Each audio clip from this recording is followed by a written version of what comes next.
ভ্রমণ প্রিয় বাঙালির বরাবরের ফেভারিট ডেস্টিনেশন হলো দীঘা। শীত গ্রীষ্ম বর্ষা যে কোনো সময় সুন্দরী দীঘা থেকে ঘুরে আসা যায়। এর সাথে এখন আরো নতুনভাবে যুক্ত হয়েছে দীঘার মুকুটের নতুন পালক জগন্নাথ মন্দির।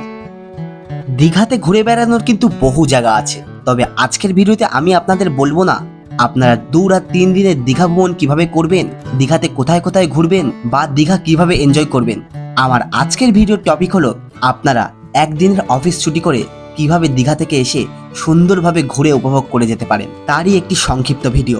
তো আসুন দেখে নেওয়া যাক আমরা আমাদের একদিনের অফিস ছুটি করা দীঘা ট্রিপ কেমনভাবে এনজয় করলাম। প্রথমেই সন্ধেবেলার অফিস ছুটি করে রাতের একটি বাস বা ট্রেন ধরে চলে আসুন দীঘা। এবার নিশ্চয়ই আমাকে আপনাদের বলতে হবে না আপনারা কোথা থেকে বাস বা ট্রেন ধরবেন। আপনারা যারা বাসে করে আসতে চাইছেন আপনারা ধর্মতলা বা কলকাতার যে কোনো স্থান থেকে দীঘা যাওয়ার গাড়ি পেয়ে যাবেন। আর যা ট্রেনে আসার কথা ভাবছেন আপনারা হাওড়া স্টেশন থেকে যে কোনো একটা রাতের ট্রেন পেয়ে যাবেন দীঘা আসার জন্য। রাত্রেবেলা যদি আপনারা দীঘার উদ্দেশ্যে রওনা হন তাহলে আপনারা কিন্তু ভোর ভোর দীঘা পৌঁছে যাবেন। চলুন এখন থেকে শুরু করা যাক আমাদের আজকের ভিডিওর টপিক, একদিনে কিভাবে দীঘা পুরোটা ঘুরে কমপ্লিট করব। ভোর ভোর যেহেতু আমরা দীঘায় পৌঁছে যাচ্ছি আর ভোরবেলা যেহেতু হোটেল পাওয়া সম্ভব নয়, তাই ভোরবেলাটা নষ্ট না করে উদয়পুর বিচের সাইডটা কমপ্লিটলি ঘুরে নিতে, তাই আমাদের মতো আপনারা ঘুরে নেবেন উদয়পুর বিচটা। এখন আমরা এগিয়ে চলেছি উদয়পুর বিচের দিকে। আগের দিন সারা রাত জার্নি করার ফলে সকলেরই খিদে পেয়ে যাওয়ার কথা, তাই উদয়পুর নামার পূর্বে সকালের খাবারটা উদয়পুর বিচের আশেপাশেই সেরে নিয়ে তারপর উদয়পুরে নামবেন। এসছি তো উদয়পুর বিচে, তবে বিচে নামার আগে সকালবেলা যেহেতু এসছি খাওয়া দাওয়া করা হয়নি, তাই এই হোটেলটায় বসেছি। এখানে ডিম টোস্ট, ঘুগনি, মুড়ি আরো অনেক কিছু পাওয়া যাচ্ছে, যার যেমন চয়েস সবাই এখানে তেমন খাচ্ছি। এখানে সবাই আছে, কালকে সবার সাথে পরিচয় করে দিয়েছিলাম। এখানে ভাইরা আছে, এখানে আমার দিদি। এখানে ব্রেকফাস্ট করে তারপর আমরা উদয়পুর বিচে নামবো। ঘড়ির কাঁটায় এখন সকাল 7:10 ব্রেকফাস্ট সেরে আমরা এখন রওনা দিচ্ছি উদয়পুর বিচের দিকে। সকাল সকাল উদয়পুর বিচে আসার একটাই কারণ, আপনারা প্রত্যেকেই জানেন বেলা বাড়ার সাথে সাথে উদয়পুর বিচের দৃশ্য কিভাবে পরিবর্তিত হয়। আপনারা যারা রিল্যাক্সেশন পছন্দ করেন, আপনারা যারা ড্রিঙ্কস করতে পছন্দ করেন, আপনাদের জন্য উদয়পুর হলো বেস্ট ডেস্টিনেশন। তবে বিশ্বাস করুন আমাদের গ্রুপে এমন কেউ না থাকায় আমরা সকাল সকাল ওই অপ্রীতিকর পরিস্থিতি তৈরি হওয়ার পূর্বেই উদয়পুর বিচটা ঘুরে নেওয়ার চেষ্টা করেছিলাম। তাই সকাল সকাল উদয়পুর বিচটা দেখা শেষ করে আমরা এখন রওনা দিচ্ছি আমাদের পরবর্তী ডেস্টিনেশনের উদ্দেশ্যে। পরবর্তী ডেস্টিনেশন হিসেবে আপনারা তালসারি ও মোহনাকে বেছে নিতে পারেন। তবে যেহেতু আগের দিন যাচ্ছে আমরা অনেকটাই ট্রাভেল করে এসেছিলাম, তাই এখন আমরা ওই দিকে না গিয়ে যে কোনো একটি কম বাজেটের হোটেল বুক করে একটু রেস্ট নিয়ে বেরিয়ে পড়বো আবার ঘুরতে। দীঘাতে কিন্তু আপনারা কম থেকে বেশি যে কোনো বাজেটের রুম পেয়ে যাবেন। আপনারা আপনাদের বাজেট অনুযায়ী একটা রুম নিয়ে সামান্য কিছু সময়ের জন্য রেস্ট করে জামা কাপড় চেঞ্জ করে এইবার বেরিয়ে পড়ুন দীঘার সমুদ্র সৈকত উপভোগ করার জন্য, যেটার জন্য আমাদের মেনলি এই দীঘাতে আসা। এবার আর কি নেমে পড়ুন দীঘার সমুদ্র সৈকতে। আপনাদের যতক্ষণ মন চায় আপনারা ততক্ষণ স্নান করে আবার রুমে ফেরত গিয়ে ড্রেস চেঞ্জ করে চলে আসুন খেতে। দুপুরে খাওয়াটা একটু তাড়াতাড়ি কমপ্লিট করে নেবেন, কারণ একটু রেস্ট করে আমরা আবার বিকেলে বার হব ঘুরতে। যেহেতু এটা আমাদের একদিনের ট্যুর এবং আজকেই যেহেতু আমাদের আবার রিটার্ন করতে হবে, তাই দুপুরে খাওয়ার পর হালকা একটু রেস্ট করে সন্ধে 5টা বাজতে না বাজতেই আপনাদের কিন্তু বেরিয়ে পড়তে হবে নিউ দীঘার উদ্দেশ্যে। কারণ সন্ধ্যার সময় নিউ দীঘা বিচের লুকসটাই বদলে যায়। সন্ধ্যাবেলা নিউ দীঘা বিচের সাইডে বসে নানান ফ্রাইড আইটেম সহযোগে বহু ধরনের কাবাব আপনারা কিন্তু এখান থেকে ট্রাই করে নিতে পারেন এই সব সুন্দর সুন্দর সুস্বাদু কাবাব ও ফ্রাইড আইটেমগুলি।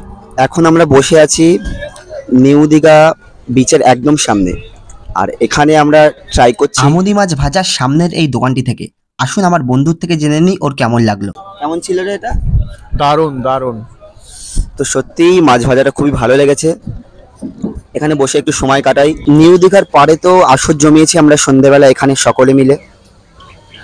তবে আসরের সাথে রয়েছে আমাদের এখানে বিভিন্ন টেস্টি টেস্টি কাবাব, হারিয়ালি কাবাব, রেশমি কাবাব, আরো অন্যান্য কাবাব আছে। তো বাবাই খেলি তো টেস্ট কেমন? ফার্স্ট হারিলে কাপটা ট্রাই করলাম, এটা তো বেশ ভালোই লাগলো, বাট নেক্সট গুলো অপেক্ষা আছে কেমন খেতে, মানে দেখে তো খুব লোভনীয় লাগছে, ব্যাপারটা দেখা যাক কেমন হয়। কেমন লাগলো? মোটামুটি এভারেজ এভারেজ। তবে এখনো পর্যন্ত আমরা একদিনের এই যে দীঘা ট্যুরটা করছি আমাদের কিন্তু সকলেরই খুবই ভালো লাগছে। তবে বলতে পারবো না আপনারা ভিডিওতে কতটা এনজয় করছেন, আপনাদের একদিনের এই দীঘা ট্যুর কেমন লাগলো অবশ্যই আমাদের কমেন্টে জানাবেন। তবে তার আগে আপনাদের দীঘার হোটেল সম্বন্ধে কিছু কথা বলবো। আমরা নিউজে যেটা দেখছিলাম প্রচন্ড দীঘায় হোটেল নিয়ে সমস্যা যেটা, তো সত্যি কথা বলতে এখন কিন্তু সেটা একদম মিটে গেছে।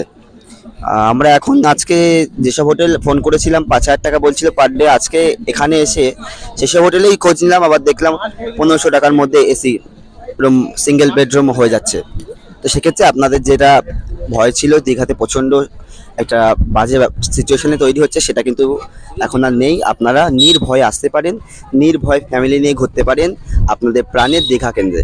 আপনারা তো নিউ দীঘায় বিকেলবেলা বেরিয়ে বিকেলটা খুব সুন্দরভাবে উপভোগ করলেন নিউ দীঘাতে। এইবার আপনারা বেরিয়ে যান ওল্ড দীঘার উদ্দেশ্যে, কারণ এখন যদি আপনারা ওল্ড দীঘার উদ্দেশ্যে না বেরোন তাহলে সন্ধ্যাটা একদম বৃথা হয়ে যাবে, কারণ আমরা সকলেই জানি দীঘার সন্ধ্যা মানে ওল্ড দীঘা। তবে একটা জিনিস, এখন কিন্তু নিউ দীঘা ও ওল্ড দীঘার কাছে হার মানছে না, নিউ দীঘা সমান তালে তাল মেলাচ্ছে ওল্ড দীঘার সাথে। আগে আমরা দেখেছি সন্ধ্যা হলে কি পরিমাণ ভিড় হতো ওল্ড দীঘাতে, আর নিউ দীঘা পুরো ফাঁকা থাকতো। তবে এখন পুরোপুরি বদলে গেছে, এখন কিন্তু সন্ধ্যাবেলা নিউ দীঘাতেও ওল্ড দীঘার মতো সমপরিমাণ ভিড় হচ্ছে।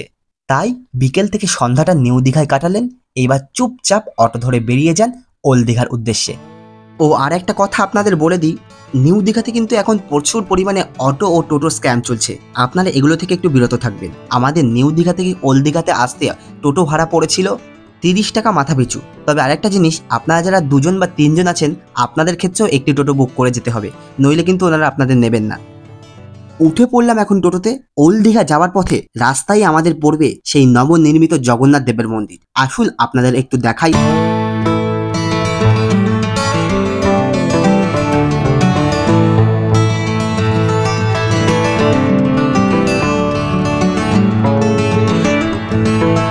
দীঘার এই জগন্নাথ মন্দিরে কিন্তু এখন মানুষের উপচে পড়া ভিড়, কারণ এটি সম্ভবত পশ্চিমবঙ্গের সবচেয়ে বড় একটি মন্দির। সুবিশাল এই মন্দিরে প্রচুর টাকা খরচা করে বানানো হয়েছে। এই মন্দিরটি দেখতে খুবই সুন্দর। আমার যদি হাতে সময় থাকতো আপনাদের অবশ্যই ভিতরে ঘুরিয়ে দেখাতাম, যেহেতু এটা আমাদের একদিনের প্ল্যান, তাই এত মানুষের লাইন ঠেলে আমরা আর মন্দিরের ভিতরে প্রবেশ করলাম না। আপনাদের বাইরে থেকেই দেখাচ্ছি কত সুন্দর এই মন্দির। আর এর সামনে একবার দেখুন কত সংখ্যক মানুষ দাঁড়িয়ে আছে। আন্দাজ করতে পারছেন কি পরিমাণ ভিড় হচ্ছে প্রতিদিন, কত সংখ্যক দর্শনার্থী একদিনে প্রবেশ করছে মন্দিরের ভিতরে, তার কোনো হিসাব নেই। আজকেই আমাদের যেহেতু আবার রিটার্ন আছে, তাই ওখানে না ঢুকে আমরা সোজা চলে আসলাম ওল্ড দীঘাতে। এই সবেমাত্র হলো আমরা এসে দাঁড়ালাম ওল্ড দীঘাতে। জমে উঠেছে আমাদের একদিনের ঐতিহাসিক দীঘা ট্রিপ। চলুন এবার পেট পুজো শুরু করা যাক। রাত্রেবেলায় যেহেতু আজকে আমাদের আবার রিটার্ন করতে হবে, তাই বেশি হাবিজাবি না খেয়ে আমরা চলে আসলাম ওল্ড দীঘার বিখ্যাত ঝালমুড়ি খেতে। দাঁড়িয়ে পড়েছি লাইনে, এইবার নিয়ে খাবার পালা। ঝালমুড়ি নিয়ে এখন চলে এসেছি ওল্ড দীঘার বিচের পাড়ে। এখন একটু মি টাইম কাটানোর পালা। সারাদিন অফিসের খাটুনি, বসের বকবকানি, বাড়ির নানান টেনশনের পর এরকম একটা মি টাইম তো আপনিও ডিজার্ভ করেন সমুদ্রের পাড়ে বসে। একটাবার কল্পনা করুন আপনি এখন বসে আছেন ওল্ড দীঘা বিচের একদম সামনে, আপনার সামনে ঢেউগুলো আছড়ে পড়ছে আপনার পায়ের ওপর। এক নিমেষে ভুলে যাচ্ছেন জীবনের সমস্ত দুঃখ কষ্ট। সমুদ্র যেন আপনার থেকে আপনার সমস্ত দুঃখ কষ্ট নিয়ে এক রাস সুখ যেন আপনার মধ্যে ঢেলে দিচ্ছে। এহেন দৃশ্য বোধহয় সমুদ্রে আসলেই আমরা দেখতে পাই। মনের একরাশ কষ্ট সমুদ্রে ফেলে দিয়ে সমুদ্র থেকে নতুন আমেজ নিয়ে বাড়ি ফিরবো, যা আমাকে বিগত 1 বছর শক্তি যোগাবে আমার কাজের প্রতি। একটা গুরুত্বপূর্ণ কথা এবার আপনাদের বলি, যেটা আমি আমার প্রত্যেক ট্যুরের ক্ষেত্রে প্রযোজ্য করি। আপনারা যেখানেই ঘুরতে যান না কেন, নিজের জন্য অন্তত 1টা ঘন্টা হলেও সময় রাখবেন ওই জায়গাটাকে উপলব্ধি করার জন্য। এতে দেখতে পাবেন নিজের একটা আলাদাই রূপ দেখতে পাচ্ছেন। এবার আমাদের সমুদ্র পাড় থেকে উঠতে হবে, রাত্রের খাওয়া দাওয়া কমপ্লিট করে আবার ব্যাগ গুছিয়ে বেরিয়ে যেতে হবে বাড়ির উদ্দেশ্যে। রাত্রি এখন প্রায় 9টা বেজে 45 মিনিট। চলুন খাওয়া দাওয়া করে নিই, খাওয়া দাওয়া করে হোটেল থেকে রওনা দেব বাড়ির উদ্দেশ্যে। আপনারাও কিন্তু এইভাবে একদিনের দীঘা ট্যুর সম্পন্ন করতে পারেন আপনাদের অফিস ছুটি করে। একদিনের এই দীঘা ট্যুর আপনাদের কেমন লাগলো অবশ্যই আমার কমেন্ট বক্সে জানাবেন কিন্তু। আর আপনাদের যদি একদিনের এই দীঘা ট্যুর ভালো লাগে অবশ্যই একটা লাইক দেবেন, তাতে আমি বুঝে যাব আপনাদের কতটা ভালো লেগেছে এই দীঘা ট্যুর। তবে আজকের গল্প এখানেই শেষ করছি, দেখা হবে আপনাদের সাথে খুবই